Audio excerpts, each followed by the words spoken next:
Hi everybody and welcome to another week of SGA Live. There's a couple announcements that we have this week and then we are going to interview Professor Horn, so definitely stick around for that because she's super awesome and the interview was hilarious. Firstly, SGA elections are coming up next week for officers, so please vote when you get that email in your inbox. Also next week, SGA is throwing informal. This year it's on Thursday, April 28th. And we begin at 6. There's going to be a lot of fun things, so definitely be looking out for that, and there'll be more details probably announced in chapel as well. Tomorrow, April 20th, on Wednesday, from 12 to 1 is the etiquette seminar, so you might still be able to sign up. If you want to, you should email Marie Ottinger, and if you're going, remember to go. The baseball team is playing on Friday this week and Saturday. Friday they play at 6 p.m. and Saturday they play 2 games at 1 and 3, so head over to the baseball field and watch them. The softball team plays today at 3 and 5, so definitely come out to the softball field today if you want to watch that game.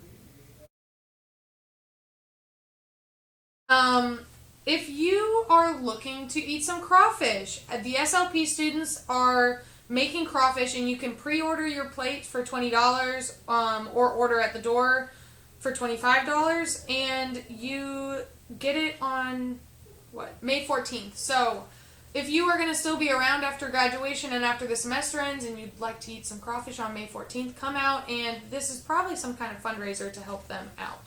So it would probably be great for the SLP students as well.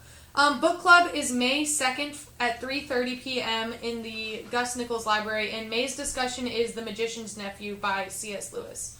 So if you want to go to book club, you should go. Faulkner is starting a cross-country team, so that's super awesome. If you have any experience in cross-country or you would like to try out or anything like that, I think that they would probably be looking for anyone to try out if they wanted. All experience levels are welcome, yes. And there's even scholarships that are available for those who qualify for them. And if you want to learn more about that or want to see if you can qualify, you should email the head coach, Zach Cook, at zcook@faulkner.edu. And that's also in the This Week at Faulkner email if you want to go look at that and see that email. Lastly, Admissions is promoting a job over the summer. If you want to have a job over the summer, Admissions will hook you up to be a worker at a summer camp. So they're Christian Church of Christ summer camps, and you work as like a camp counselor. So you should talk to Admissions to get more information about that if you're looking for a job over the summer. Hi everybody and welcome to this week's interview. This week we're interviewing Professor Horn. She teaches in our education department. Woo! So we're just going to ask her some questions to get to know her a little bit. So tell us about yourself. Is there anything? Okay, there's so much. Just okay, at the beginning. From the beginning? Yeah. Okay, well I come from a family of 7 children, and I'm number 5, and so my dad was a minister. Wait, like number 5, so you're at the bottom. The yeah. third youngest. Yes. Okay. I like the way that sounds. Okay. Anything's young in it is good. So my dad was a minister, and so growing up we traveled a lot. I moved a lot from place to place, but I was born in Virginia and lived in Delaware and South Carolina, and ended up in Montgomery when I came to school here at Faulkner. Oh, yeah. I didn't know that. Yeah. That's awesome. Yeah, and stayed, didn't leave. What was your favorite out of all those places? To live? Yeah. I love Delaware. It's just different. That sounds awesome. Yeah, it's very flat. Ah. Chicken farming. And it's so small. Yes, go through one end of the state to the other in 45 minutes. Yeah. Wow. I didn't realize it was that small. Yeah, it is. In Texas, it takes like 12 hours to get to one. one. Yeah. 800 miles. That's right. How long it takes for me to get to Montgomery to my house in Texas is 800 miles. Oh my word. Okay, so where are you from? Okay. Well, South Carolina is where you say. Mm-hmm. That's where I grew up most of my life. Okay. Until I was 18, moved here. That's Yes. awesome. Yes. Okay. How did you and Mr. Jamie meet? Oh, this is a great story. I'm so glad you asked. All right. So when I was in school here, he was already finished. He went to school, but it was ACC at the time. Okay. And then he went to Harding. And he graduated from Harding the same year I graduated from high school. So he's 5 years older than me, in case we want to make that clear. Anyway, Scandalous. I know it is. Anyway, but when I was back here as a student, he went to church with me. Okay. And I noticed him. I knew who he was long before he knew me. But I always thought he was really cute, whatever. And then one night we get a phone call in our dorm room. I was rooming with my sister, and it was him, but he called to ask my sister out. And so he went out with my sister several times before he went out with me. And I think it was about a year later after he went out with my sister. And then one night leaving church, his brother Mike, who works in admissions, they were walking out in front of me, and I could see Michael going, ask her out. And my husband, Jamie, wouldn't ask me out. He just went on. And finally, they convinced him a couple weeks later to ask me out, and we went out. And it was the worst date of his life, he told me. And so, but finally, 3 years later, he married me. So if you have a bad date, it really might be the man you're supposed to be with. I'm just saying. There we We've go. been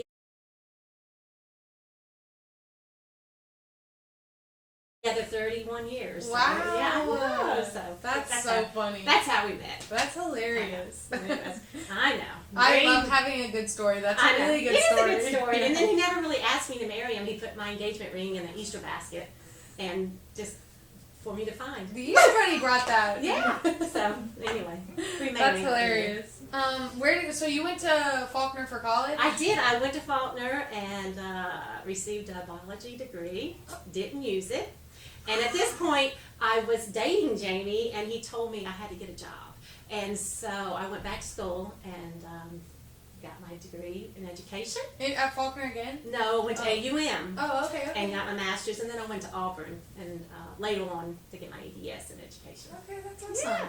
So you've been all around this area. have. So do you have a most embarrassing moment you would love to share? I can't. Now, does it matter at what point in my life it happened? Anytime. Any Okay. point. Well, then this happened after my freshman year of college at Faulkner. Okay. I went home, and back in the 80s, it was cool to get a tan. And so I had tanned. We tanned out. It was Davis was the girls' dorm at that time. And so I went home, and I was really tanned, and I really thought, okay, first time, and I thought it made a difference. And I had a year in college. And so one day after church, I was going through the grocery store to pick up some food. And I noticed when I went to the produce section, I noticed there was a guy there, and he was just very nice, smiling at me, and hi. And I thought, well, it's true, college women have something more. Anyway, then I went to the meat section, and another guy was there. He just smiled at me, hi, how are you doing? And I'm going, this is my lucky day, college is rocks. And then I finally go to check out, and it was a guy cashier again, and he was just so friendly and smiling. How are you? What's up? And I'm going, this is the best day of my life, And then as I'm walking outside to my car, I get a whistle from a guy passing by, and I couldn't figure it out. But when I got in my car, I saw something I did not know. I don't know how, but my shirt had come unbuttoned from here to my belly button. I was just exposed to the world. And now I know it wasn't anything to do with a good tan or going to college. I was just giving everybody a free look. You had no idea. I had no idea. That No, I know. I should Yeah, have. really. I know. You unbelievable that you didn't pass any women, and they couldn't have just said Well, something. they probably turned their head when they saw it. They were like, "Oh man, Yeah. this girl's crazy." I know, yeah. But anyway, it was a good day. But it was an embarrassing day. But That that's was okay. couple little minutes there that you were feeling on top of the world. I knew how it felt to be rich and famous and That's hilarious. beautiful. Whatever. Yeah. Okay, so why did you pick education as your field of interest, and what do you love most about it and your students? Oh, okay. The reason I chose to go into teaching, once again, was because Jamie told me I had to get a job. But so I really never had a desire to teach. But isn't that funny? Yeah. But this is where the Lord really steps in and guides your life, because I taught, young children for 27 years. Loved it the day I left. The most rewarding job. No regrets. I'm glad the Lord put me in that direction, because I never would have chosen it.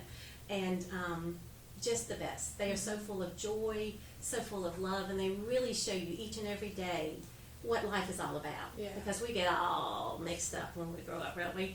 And today, to leave teaching, the babies, and now I get to teach teachers to be teachers. Yeah. It's just the best transition, the best job. I tell people I left heaven and went to heaven. It's just wonderful. And my students now at Faulkner, just their character, their strength, their passion, it's just a joy to watch and to get people of. So. Yeah. Which one's your favorite? What's your favorite student?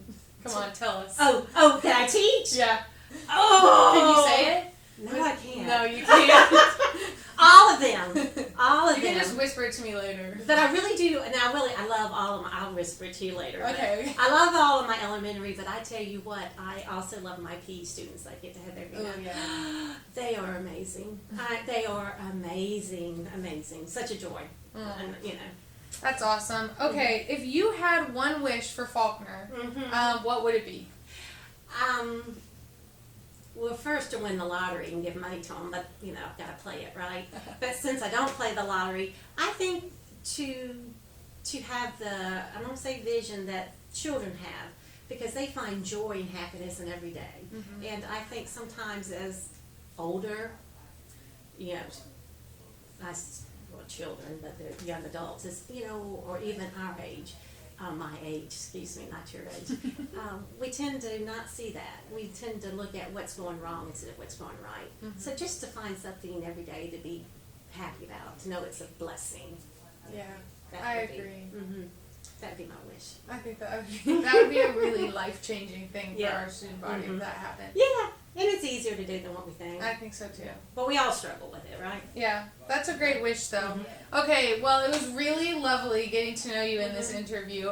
If you had to give a shout out to someone, would you love to give one? I want to give a shout out to all of my education majors because they rock. Even when I make mistakes, they love me. They taught me that it's not my bag, it's my bad. And so now I'm cool.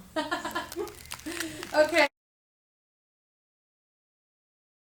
SGA Live, signing off. Soar Eagles!